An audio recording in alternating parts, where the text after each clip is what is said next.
A day is coming when the Redeemed Christian Church of God, when their governing council wants to hold their meeting, they will hold the meeting on the moon.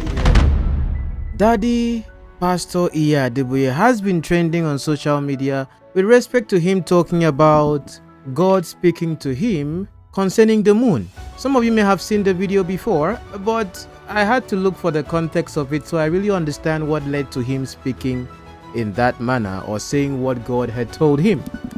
And I'm going to be connecting this, of course, to Musk. For those of you who aren't completely familiar with Elon Musk's connection to space travel, it's quite a long relationship. Musk is a CEO, CTO, founder, and chief designer for SpaceX, currently the leading company when it comes to rocket technology. For the past few years, SpaceX has been the main rocket technology supplier for NASA, allowing the company's CEO to be a leading figure in the race back to space. Since SpaceX's inception in 2002, the company has grown several $1 billion in revenue with its several hundred customers. As NASA's the company's largest contractor, they've been deeply involved in the United States government's plans for returning to the moon by 2024. There have been hundreds of developments since SpaceX, and Elon Musk more specifically became associated with NASA, including their current role in the Artemis project. We have talked about Musk here. Last time was Pastor Chris saying that Musk speak in tongues, kabash. Okay, it wasn't him that was saying it, was one of his pastors that came out and said that Elon Musk speaks in tongues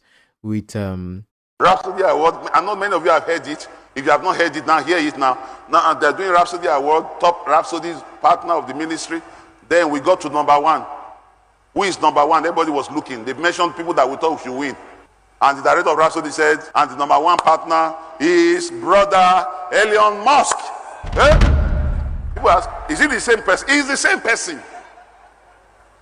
He's the same person. When I was in South Africa that time, in the hospital, the man of God called me and told me that him and Elon Musk pray together in tongues. He said, Biodu, this guy pray in tongues. And all of that. And I've been seeing some conversations about Elon Musk, of course, from Pastor Chris talking about, people being against his company and Tesla and all of that. No, what has Trump done except to do good for the American public? What has he done? Except good. What policy has he enacted that was wrong? Everything so far is to benefit the American nation. It says America first. So what these people are saying, if you support him, will make your life miserable. They think it's what they did in his first term. No, that's not going to work now. That's not going to work now. That's not going to work now. It's too late. It's too late. And all those people running around destroying Tesla vehicles, your last warning. Yes, your last warning. And their groups are disbanded in the name of Jesus Christ. Disbanded. That's not a conversation for today before Christ Embassy people cut my head. But let's look at this particular subject here as I get to listen. And we are going to make some interesting connections here, which I think would help us really understand what Pastor Adeboye, I believe, is trying to say at this point. So headphones on, let's get on. I've missed you people, though. I know almost a week I have not posted. George, where are you? We talked about it on our live stream yesterday, so I don't want to go into that now. All right, headphones on. Let's listen to Daddy. We want to finish before they become too tired. My own text will be from Psalm 37, verse 25. Psalm 27, verse 25. I have been young, and now I'm old. Yet have I not seen the righteous forsaken, nor his seed begging bread. I decree to all the parents who are here today, in your old age you will not be forsaken. Amen. Parents, so say amen. What he's saying is a good prayer. I decree to all the children who are here today, you will never beg for bread. Amen.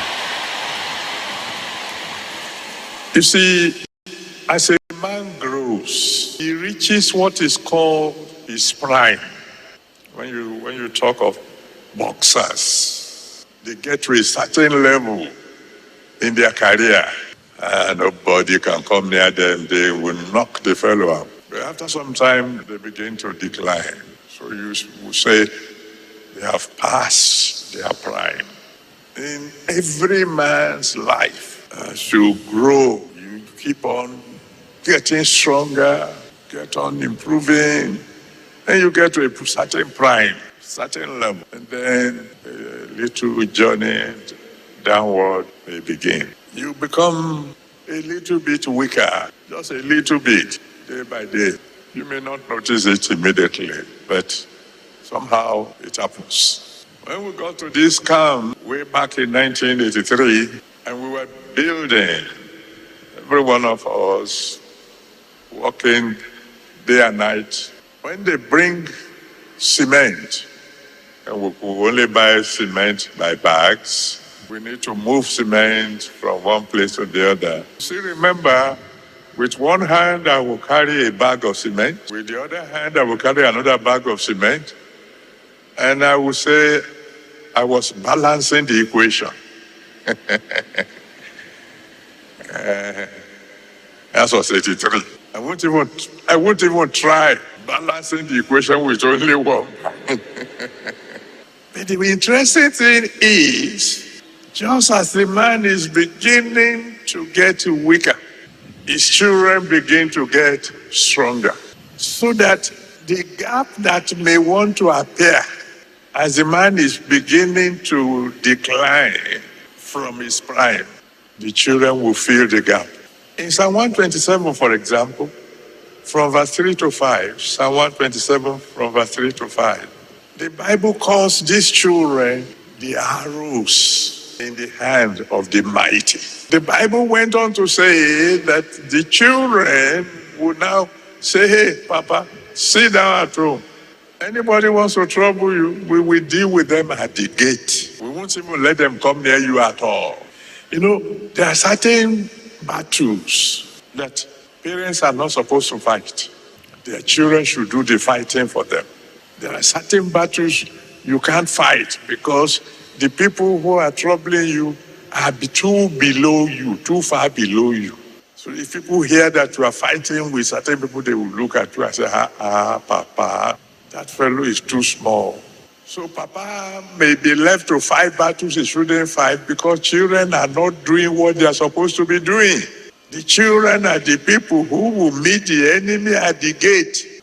That's why I'm declaring one more time, you will never bury your children. Just to make a comment about this, you people remember the recent story about the Sea King guy? I think we talked about it, the one that came out and insulted or spoke about Pastor Adeboye, who was now later arrested, later bailed with the help of Sore and all the things that happened. And it happens to be that it wasn't him directly that did that, but a certain group who called themselves Concerned Youth, whatever, that were responsible for that as they came out to speak. And this is also something we have discussed about here. Now, what he says, of course, right here, interesting, because some of you that, go about, fighting or do it because you are fighting for your man of God, this actually gets to explain that, I would say. But in the end as well, when things like that get to happen, the persons that get to be called out or targeted will still be the figurehead. That's why, like we were looking at last time when Apostle Femi was talking about the idea of him, working with different ministries to bring down platforms, all of those things. And I was saying that, okay, even though you are doing this behind the scenes, congratulations, amazing idea, of course. Be sure that the people that you are going to be working with in doing this, that the general overseers, the people you are fighting for, because in the end, like I said, it is your personal vendetta. You are just using those people to achieve your own aim or something. Just make sure that the subjects, of course, themselves are aware of what you are doing in their name. Just like how you see sometimes, you see pastors who believe that they can help God. They'll be staging miracles, staging fake miracles, fake crutches, everything. They are doing it because of themselves, even though in their mind, in their mind, to be as if, oh, they are helping God, they are promoting the brand of God. God cannot be mocked, number one. You doing that, of course, is for your own selfish desires, not because you are trying to extol the name of God. No. And that is what has changed the church right now to be centered on the man instead of being focused on Jesus. I don't know if you understand what I'm saying. So come on, we can look at a classical example of Peter stretching out his sword because of Jesus and what Jesus, of course, had to do and all of that. Now, am I trying to say that, oh, okay, Christians should not fight back, of course, when they have to fight back or when there's an adversary or something? Like we have been looking at the story of Sunday Jackson. I'm still trying to get updates on that story. I don't know what has happened. Please permit me to use this opportunity to talk to you about Sunday Jackson because I would need your help, and Sunday Jackson needs your help. This is the only way I can get your attention. Last time I spoke about Sunday Jackson, nobody even cared to watch the video like I would expect because of the attention I have on this space. These are 5 things you need to know about Sunday Jackson and his case versus the state.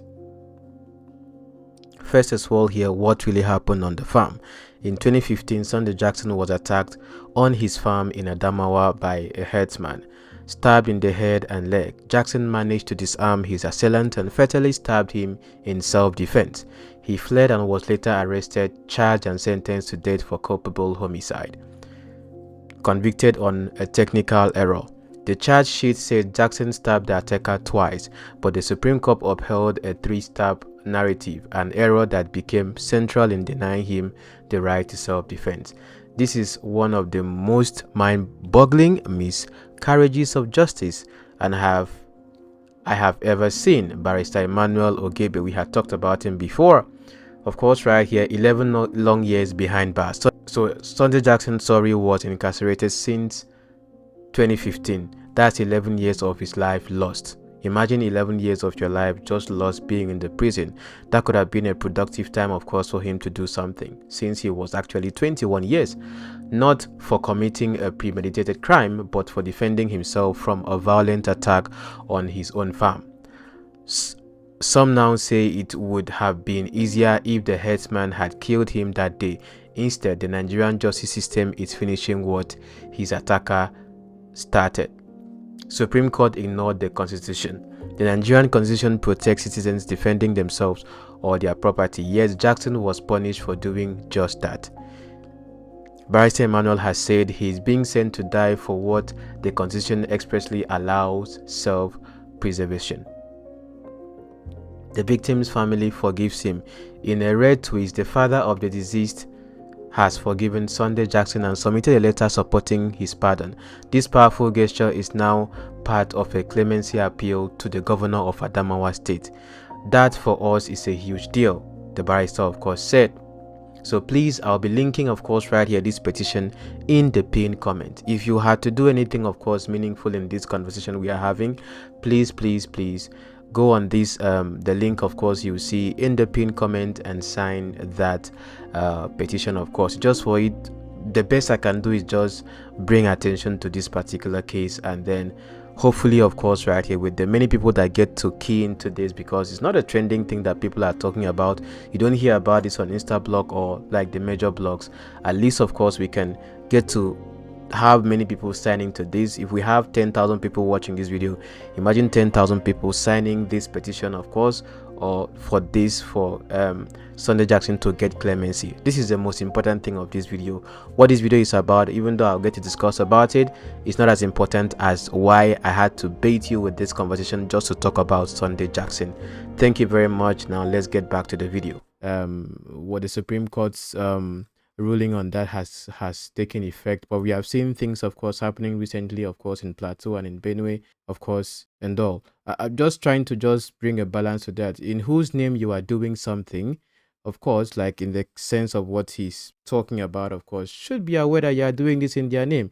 Because with respect to like the seeking thing I talked of course of I just mentioned right now, he actually came out and said he didn't send anybody. They should release him more. He even used that, of course, as a fulfillment of his prophecy that many people are going to be mocking him or mocking the church and all that, and it's already happening. Okay, so as you go out as well to fight whoever you are fighting because of your man of God, it's important as well that the person you are fighting for knows that you are doing it in their name. Me now that is probably in a I won't call it fight with somebody or a human being. I will not call it because I know that the person is directly involved. The person has spoken about it publicly and made references to in windows that, so I know that okay, I'm dealing with the subject directly, not anybody that just comes out to say that, oh, I'm trying to do a best son. Let's continue.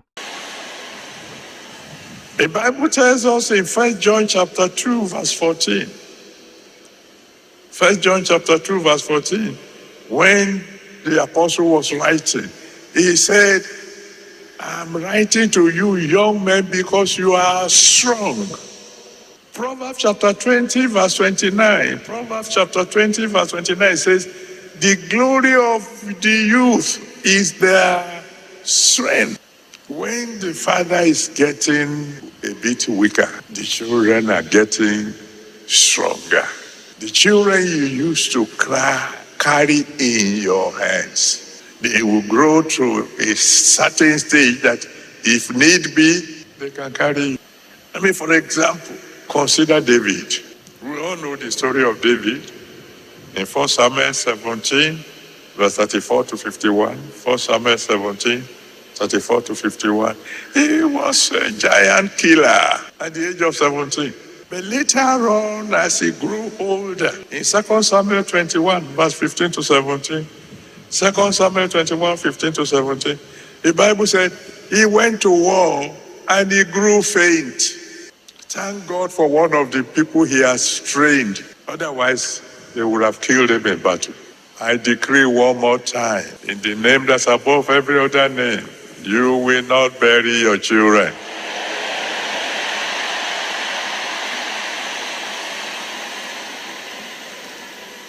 You see, because when we are talking about a glorious tomorrow, you need to understand, we are talking about your children.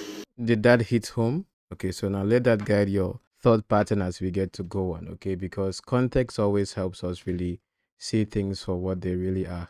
You represent your tomorrow. I mean, consider Abraham. In Genesis chapter 12, from verse 1 to 3, Genesis 12, verse 1 to 3, God promised Abraham, I will bless you. I will make you great. I will make your name great. I will bless you. You will be a blessing. But God told him, it is through your seed that the whole earth will be blessed. Abraham never really lived to see himself becoming the father of nations. But Isaac, his son, when you read Genesis chapter 25, from verse 21 to 23, Genesis 25, from verse 21 to 23, became the father of the first set of twins. And God said, in that Genesis 25, verse 21 to 23, God said to the wife when the twins were kicking themselves in the womb, he said, 2 nations are in your womb. The father Abraham didn't see the fulfillment, the total fulfillment of the father of God. The son brought forth not 1 nation, but 2. As parents, you need to know your children are very, very important. They represent your tomorrow. There might be some promises God made to you that you might not see. But if your children will just live, they will see what you might not even be able to see. I told you of the story when my father in the Lord and I went to Tulsa in 1979. This story I think I find quite interesting as he gets to tell it. It gives you an idea about the Redeemed Christian Church of God being under his own leadership. Let's go on. To attend Kenneth Hagin camp meeting.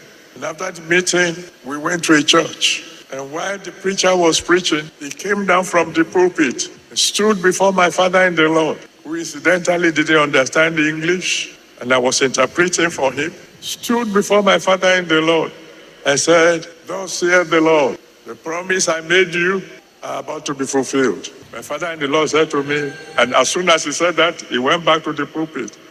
My father in the Lord told, thus saith the Lord, the promise I made you are about to be fulfilled. My father in the Lord said to me, and as soon as he said that, he went back to the pulpit. My father in the Lord told, what did he say? I said, when we get home. He turned to me and said, what did he say? I said, when we get home. Because he had continued preaching and I wanted to continue with the sermon. When we got home, I said, Papa, what was the promise God made you? And he told me, God said, this church that I'm starting through you shall be known throughout the whole world. And then I told him what the man of God said. And Papa began to cry. That was just 1 year from going to glory. And God told him, the promise I made to you that this church will be known throughout the world is about to be fulfilled. My father left. He handed over to me. Today, by the grace of God, what God said is being fulfilled. I thought about something. The person that was in charge of reading, we've talked about his whole, biography before, sometime last year or last 2 years. For him not to understand English and to go for that event and carry him along, of course, with him. Indeed, he was very intentional about wanting him to take over, looking for someone educated, someone, of his career, professor of mathematics, I believe. And imagine being in an event where you don't understand what is being preached or what is being said, and it has to take the person you are with to interpret for you. And I think, indeed, of course, that Western influence, and we've talked about this before. Remember my video where I was looking at the whole concept of I'm not saying that is what the Redeemed Christian Church of God is measured on, like the prosperity gospel. Recently, we have heard Pastor David Ibiyome trending for Jesus hate poor people and Jesus hate poverty. We'll look at that video again. We'll look at that video later. Now that I'm back, we'll dissect it, because I like to look at things contextually. Let me not follow clips and go and enter trouble, because now I am now a prime target by the men of God. For him, at least, probably it was a good thing that maybe he didn't understand English like that, if I have to believe what Pastor Adeboye is saying, because you don't know what he could have been preaching as well. At least you can say that Pastor Adeboye, to a great extent, has maybe maintained the same ideologies that transcend from his predecessor, at least to an extent. But for a fact, of course, he would understand everything that is being preached there, being the accompaniment of someone that doesn't really understand English like that, if not everything. So it makes sense that for him to be taking him here and taking him there was that intentionality, of course, of really wanting him to take over and all. But I'm just looking at that influence, the Western influence when it comes to African Pentecostalism. Come on. The likes of Archbishop Benson Idahosa, of course, was well known, of course, when it comes to his persona, his influence. That was something I found quite interesting in his story about the whole Kenneth Hagin situation with him. But let's get to the point right now where he now says what he says about going to the moon. Looking at the thought pattern, which is very important. You will see many of them come to pass. They will come to pass this year, this remarkable year. And there might be one or two that you do not see physically. Your children will see them.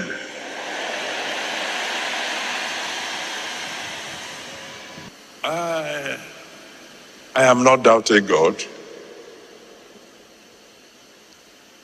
I know with him all things are possible. Yes. But he told me, and I told some of my people,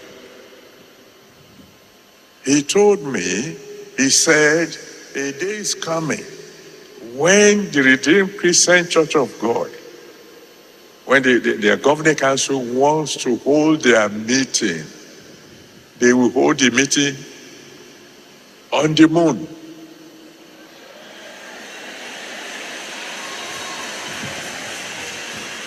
I thought I would be hearing amen, amen, but I see everybody's talking. Let's look at the audience.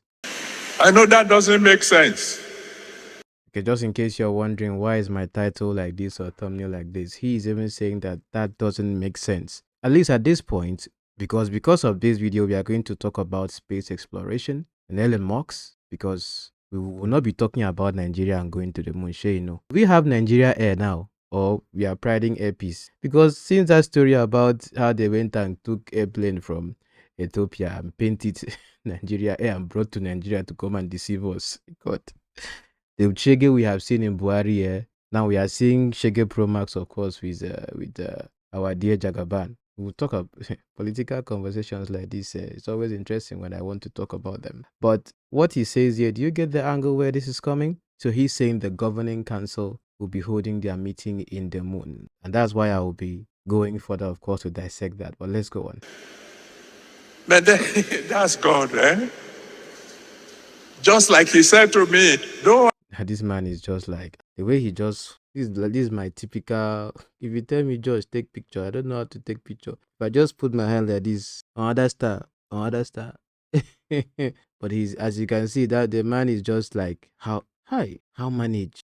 Let's go on. ask for a house. I've decided to build you a city. And he was talking to somebody living in a room in Moshe. Let me Me, don't ask for a house. I've decided to build you a city. And he was talking to somebody living in a room in Moshe. When I shared with those people who were with me there, they all laughed. They are still laughing because they can see what God is doing. So when God says we will one day be holding our meetings in the moon, on the moon, you don't have to believe it, but he has spoken and it's going to come to pass. You don't have to believe it. He has spoken, his daddy, and it's going to come to pass. Remember what we are looking at when you're looking at the Pentecostal system, the charismatic faction, of course, of Christianity. When it comes to God said, this person said, that thing where we looked at Pastor Mensa Otabel's ideology of that. This is one of those things as well. Would you think I'll come and question what God, his daddy, told him? No, who am I? I'm just a speck. Some of you even bastardize me in the comment. No. But we are also trying to look at it, of course, logically, at least based on what we know on ground right now. But let's go on, of course. Let me just exhaust it before we can get into the cocoa. Every great thing that God has prophesied concerning you shall come to pass.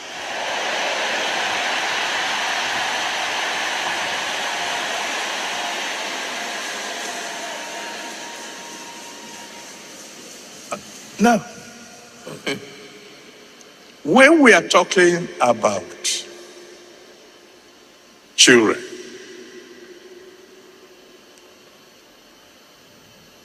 God is not talking about your biological children alone. He is also, as a matter of fact, keenly interested in your spiritual children.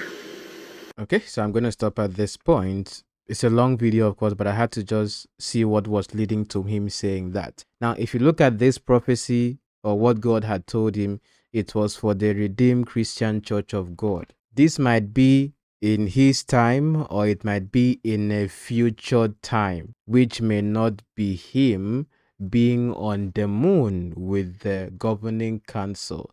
Now, we talked about the governing council when we looked at our last video with respect to Pastor Iluyomade's banning or sacking from the church. Now, I'm going to continue with that video in my next conversation, of course, because there's a video I'm owing you on that.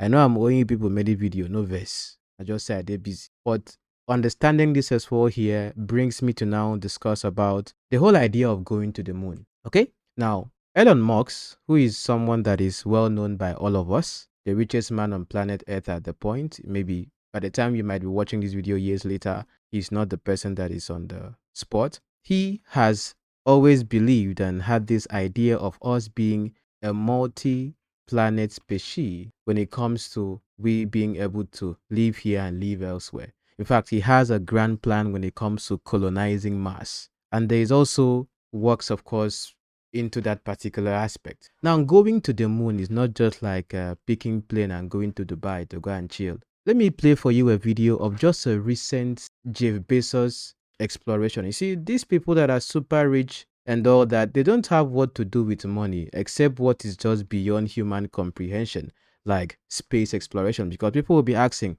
why do you really want to go to space? This is something that is actually depressing for Elon Musk when he thinks of life here and looking beyond what we can fathom, which is what has birthed SpaceX that we know, of course. And this is what Elon Musk Yeah, I had think to say.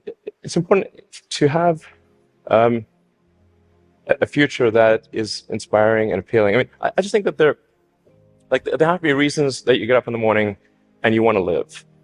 Like, why do you want to live? What's the point? What inspires you? What do you love about the future? And if we're not out there, if the future does not include being out there among the stars and being a multi-planet species, I find that it's incredibly depressing if that's not the future that we're going to have. So what God is telling Pastor Adeboye is something that answers the vision and aspirations of Elon Musk with respect to, landing on moon and even making it more like space tourism or moon tourism. I don't know if you're getting the point of what I'm saying. But where I'm taking this to is, why would God even be saying this? Because right now, it will not look as if I'm questioning what he's saying, but God has said it will happen. Hallelujah. Because going to the moon to go and have meeting, of what value is that? You will ask yourself that question.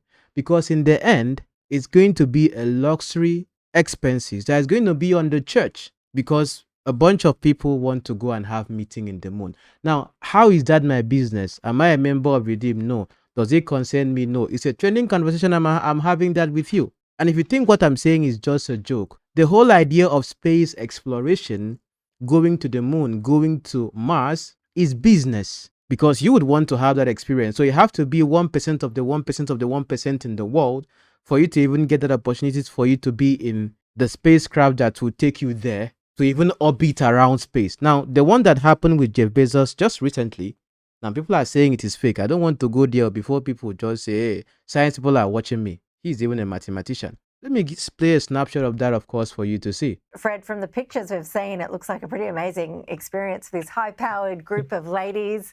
It was all over pretty quickly, though, wasn't it? They were up and back in no time.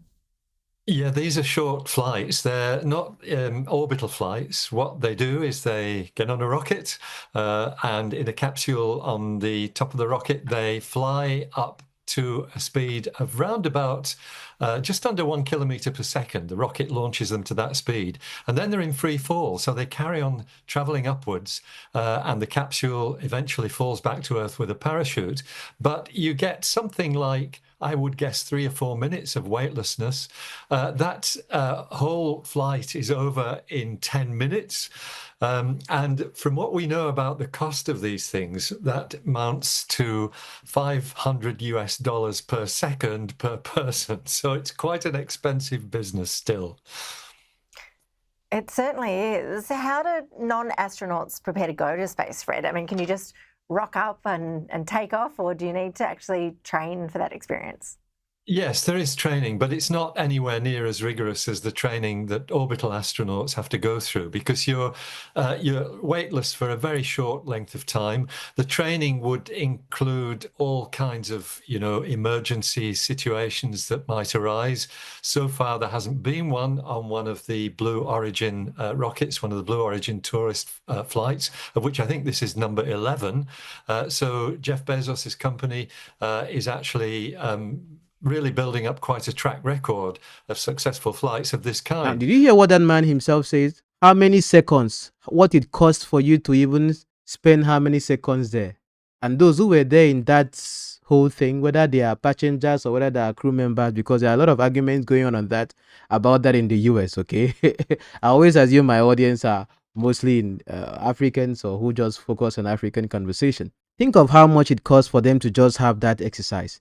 And the whole idea, of course, is for, yes, of course, the business aspect of it, people exploring and going for. So it's not all about now waking up and saying you're going to Dubai or you're going to London or this and that, but you are now going to space to just go and explore. You just went there to go and float, and look at how much it costs. Now think about now that he is talking about going to the moon. Yes, one day. It's not as if the moon has not been landed on before, even though there's actually a debate, of course, in that for the flat earthers, and then of course the I hope some of you know about this conversation that call flat earthers that the earth is flat. Some people say the earth is round. Of course, as a Christian, I know what I would believe based on scriptures. But the point I'm trying to make you understand here is that what would be the essence of even God saying this to you? Because in the end, is luxury. But anyway, if we don't have a rocket like that, then humanity can't be a spacefaring civilization and a multi-planet species. Like, Right. if we want to go out there and and make sci-fi real, and be on other planets and go back to the moon, then we need big rockets. Why do you think we haven't been back to the moon? Well, I think another way of thinking about it is that the fact that we were able to go to the moon in '69 was such an anomalous situation. It was like reaching into the future and bringing the technology forward that normally wouldn't be there. Like, that was not the natural pace of technology development. It's just that the United States just collectively decided that this has got to be done. We kind of got to beat the Soviets, So. And how expensive is it just for one rocket, one launch, all that? I don't know. It's at least $50 million marginal cost of launch, maybe $100 million. So every explosion, it's like, how pissed are you? Boom! That was $100 million. Fuck. That's gambling. So, yeah, put the chips on. Is it that being in the moon itself is going to, anyway, at least he said they're not going there to go and pray, they're going there to have meeting. That is a luxury expense that whatever it will cost just moving and going to the moon there to go and have meeting, it's going to be an expense on the church that it now begins to tune into the idea of Elon Musk because it buys into his vision. And whether you like it or not, going to that moon is not by praying piano and you appear in the moon. No, there has to be an engine that takes you there. Would the church be spending this amount of money? We were just talking about the church that Pastor Eliyomade was able to help build, of course, the Trinity Towers, and how much they were owing in billions. And now, of course, they have been able to pay back, even though it has the main man himself is no more there. Probably the church would actually make a lot of money for them to be going to the... No, there's a lot of money, of course, and there will be a lot of money to actually fund that trip for the governing council to go there and go and have meeting where they can sit down and look at it and say, by now the church should be covering, we should stand here and be able to see, maybe we should paint all the churches blue on the zinc so we can see where our churches are covering. Don't you see? Makes sense now. Because I will just see the value of it. Not just one person. Not to, you see how the number of people that should be in the governing council, because of course it will include the general overseer. Note is a prophecy for the church. Now, when it comes to the US, of course, right here, Elon Musk has a passion to go to Mars. The US wants to land on moon. They have landed before since 1969. But all of a sudden, it's as if they don't have the technology again to just make it seamlessly right now. Some people say that particular landing was fake, it was not real.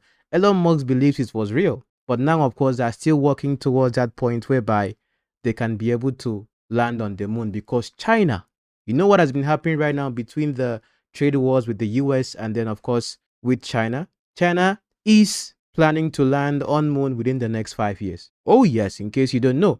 So last time that US was said to have landed on the moon, of course, was for them to show that what communism could not do with the Soviet Union, capitalism could do it. It was just to prove a point. So now, of course, it's a different conversation entirely, because Elon Musk is about to also see to add that, making it happen. But Elon Musk's own personal vision is in colonizing Mars. But the US is thinking about moon. No wonder the person that is supposed to lead NASA right now was being interviewed and was asked about what he's going to do when Elon Musk is thinking Mars and he is thinking the moon. This is what he had to say. Why do this? Why do we need to go into space? I mean, there are questions that we've been asking ourselves since like the dawn of civilization, right? That we don't know the answers to. And liftoff of Artemis 1. As the head of NASA, Isaacman would oversee the Artemis program's return to the moon. But Elon Musk wants to prioritize a Mars mission rather than the moon. Both Republicans and Democrats pressed Isaacman to reaffirm the moon mission first. We don't have to make a binary decision of moon versus Mars, or moon has to come first versus Mars. I think we could be paralleling these efforts and doing the near impossible. Yeah, Isaacman said it's critical for the U.S. to establish a presence on the moon before China does. China plans to land humans on the moon within 5 years. And Isaacman says he does not want to deorbit the space station prematurely, as Elon Musk has suggested. Isaacman says it's simply too valuable. Craig? You say, George, how do you know about this thing? Because news where they watch, you know, be the one way they watch, you understand? But you get the dynamics of this right now. The point I'm trying to make with this analogy I'm giving you right here is that it's not going to be a cheap thing. But I think, of course, with Redeem being known all over the world, and of course, with your own contributions, of course, as members of a church and all of that, it will really fund that trip. Come on. Private jet is now a thing. It's now a normal thing. So going to the moon is not going to be anything. But in the end, I'm not coming to come and tell you that you should use the money to do better things. No. I've told you here before, when it comes to churches and what they see as expansion would be multiplying what they have been doing before. So when it comes to having, they'll have 2 church, 3 church, 4 church. That is the definition of a church's growth. And that's what you should expect from a church, expansion. But I'm now looking at, if he's building more churches, that is expansion, of course, in accordance to the modus operandi of a church. You will not be expecting church to come and be building road, doing this, providing jobs or something. Like, technically, if you have to look at it that way, it is them doing what they are called to do, expanding, preaching, and all of that. And then you say that the general overseer or the church has a private jet for, you know, to move from one particular place to the other, for them to make sure that, you know, churches are run normally, or preaching here or doing that. Okay, how does going to the moon to go and have meeting really become something fruitful for the running of ministry, at least in the earth realm? That's what I will be thinking. But again, who am I to even question what God has told our daddy Adeboye? I am nobody. Do you understand? I was just thinking in that particular line, because it's going to be a huge expense on the church. So I think, as well as this vision has been spoken, it's going to come to pass. Hallelujah. If you are watching this video years to come, when it has come to pass, and then the church has gone to the moon, just know that I'm wishing you people well that it happened, so that at least maybe you could say the first church to hold a meeting in the moon would be Redeemed Christian Church of God. You understand? Whether you like it or not, at that time, if that happens, it's more like a tour. Right now, it's already happening. You know, touring in space is already happening right now. And by then, of course, there will be a lot of technology to make it such that people can go and land on the moon, and then, of course, come back. Make you be say you now go there. Maybe people go there. At least just make sure you people wait and see that people have gone and come back before you say, okay, we want to go there and go and have meeting. Maybe that time it will be as if you are closer to God or something. If people even exist that think like that, you know, that where you are at the moon or you are here, you are closer to God. I don't know if you get to the point of what I'm saying. So my commentary on this video is not me coming to come and say that God did not say, or God. I'm just looking at the benefit of that. But of course, the way we would always answer it is that God works in mysterious ways. This particular joke I saw, even at the same time I saw the video, cracked me up a little bit. It was just a skit. I don't know the comedian that said it, but watch this yourself. Man, Nigerians are everywhere, man. Like, you guys are everywhere, all over the world, man. I'm sure there's a Nigerian on the moon right now. Like, I'm telling you, I'm sure when the Americans went to the moon, Nigerians were like, I'm here. Where are you? Sir, how did you get here? Do you have a spacecraft? No, I have witchcraft where I come from. That's how I got here. The Nigerians are everywhere. So indeed, Nigerians are everywhere. We can all literally be in the moon. So probably Elon Musk is not really, that means probably Elon Musk is not crazy after all. He's fulfilling God's mission by wanting to colonize Mars, establish life there, and then also, you know, the US going to the moon. And whenever the moon becomes a tourist destination for people, then the RCCG governing council would go to the moon and fulfill this prophecy. So some of you are going to watch this video 5 years later, 6 years later, 10 years later, and then probably you come back and say, who is here in 20, this and this and this. We don't enter moon, no. But I will be asking you as well here, when you are watching this video years later, of what value has it been that you have gone to the moon to go and have meeting? Maybe God will speak there specially, I think. But who am I? I don't know. Till I see you in my next video. Now, that aside, of course, for those who want to buy into the course of what I talked about, of course, in my last video, there's a link in the description section, in the pinned comment, just for early starters, for the launch. The link itself here, just a way to enter your name, any name, of course, you choose, and your email address, so that once it is ready in about a week, the link will be sent directly to your email. So I don't have to, you don't have to come on YouTube and be searching for links here and there. I will just forward the link, of course, access to the course, to you, and you can be able to do this and create content like I create like this. Everything, of course, will be sent to you. My assets, my strategy, my format. It's kind of like loaded. So I just poured out myself in what I did, and right now I'm just uploading the files up onto the server where it will be hosted, and it's not free, okay?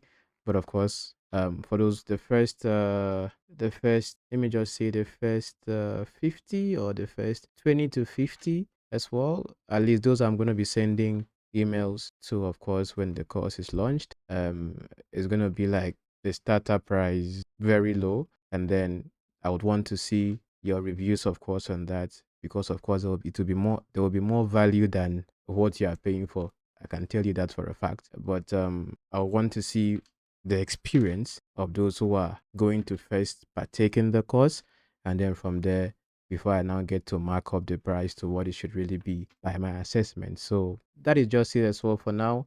Till I see you next time, take care and remain blessed. Onídúró mi ẹ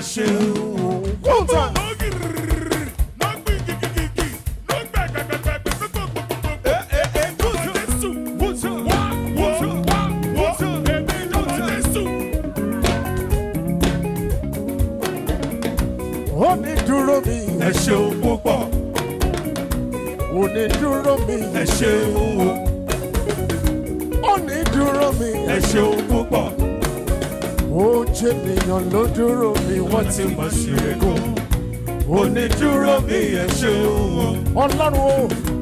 Onídúró mi ẹ ṣeun o. Onídúró mi ẹ ṣeun púpọ̀. Ó jẹ́ ènìyàn ló dúró mi wọ́n ti máa ṣìrìkún. Onídúró mi ẹ ṣeun o. Onídúró mi ẹ ṣeun o.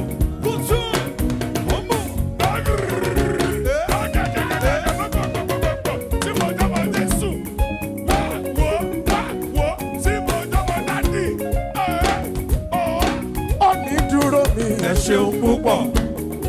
Ó jẹ́ ènìyàn ló dúró mi wọ́n ti máa ṣìrìkún. Onídúró mi ẹ ṣeun.